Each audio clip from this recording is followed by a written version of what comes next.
नातालाची परब लागीं पावल्या. आमी घरांनी आमच्या घरांनी गोठो करून नोखेत्रां लावन एके भाशेन भायल्यो तयारी केल्याच आसतल्यो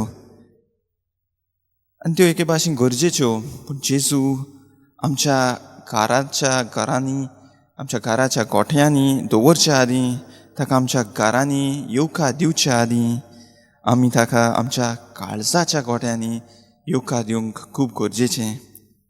आनी हाका लागून आमची काळजां आमी नितळ आनी निर्मळ करूंक जाय. आमी एके भाशेन जेजूच्या येण्याक ती तयार करूंक जाय. आनी ही शिकवण आमकां आयच्या वाचपांनी मेळटा. पयल्या वाचपांत प्रवादी मालाकी ह्या तयारी विशीं एक स्पश्ट उलयता. तो म्हणटा, सर्वेस्पर देव म्हणटा, पळय म्हाका एक वाट तयार करूंक म्हजो नेरोपी हांव पाठयतां.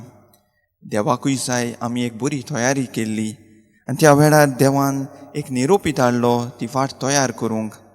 आनी आमी जाणाव तो जुआंव बातीस नेरोपी जेजूची वाट तयार करूंक आयलोलो. आनी ताचे विशीं आमी शुभ वर्तमानान ताच्या जल्मा विशीं आमी आयकलां.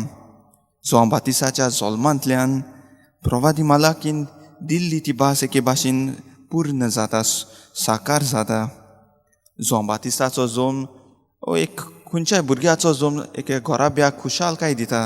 तेच भाशेन जुआंव बातिसाच्या जल्मांतल्यान न्हय फकत ताच्या आवय बापायक, सगल्याक शेजाऱ्यांक आनी सगळे पिणकेक एके भाशेन खुशालकाय भोगली.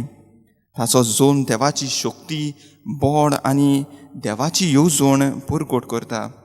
आमी जाणाव एलिझाबेथ आनी जाकार्या उतार पिराय आसुनूय तांकां एक भुरगो जल्मता. आनी अशे तरेन देवाच्यान जायना तशें कांयच ना हें जुआंव बातिसाच्या जल्मा वरवीं शुद्ध जाता. जुआंव बातीस फुडें देवाचें राज परगटच्या आदीं आपल्याक देवान दिल्ल्या कार्याक तो वळखून घेता आनी सोरवंडाराक घेवंक लोकांक एके भाशेन तयार करता. जिवीत बदलात, देवाचें राज लागीं पावलां ह्या उतरांनी तो लोकांक जिविताची नोसोरणी करूंक उलो मारता. म्हज्या भयणी भावांनो, जशी देवान लोकांक जुआंव बातिसाच्या हातांतल्यान आपल्या पुताच्या येण्याक तयार केली, तेच परीन तोच देव आतां आमच्या काळजाची तयारी करूंक आमकां आपयता. आमी सगलीं अस्कोत मनशां आमी जाणाव आनी असोकतायेक लागून आमी पातकांत पडटा. घोडये कोणाच्या रागान आसात आनी कोणाच्या दुस्मानकायेन आसात, खंय तरी गर्व आसा, कसलीं तरी पातकां आमच्या जिवितांत आसात, तरी आमी ह्या पातकांची दूख धरुया आनी बरें कुमसार करून एके भाशेन आमी जेजूच्या येण्याक तयार जावया.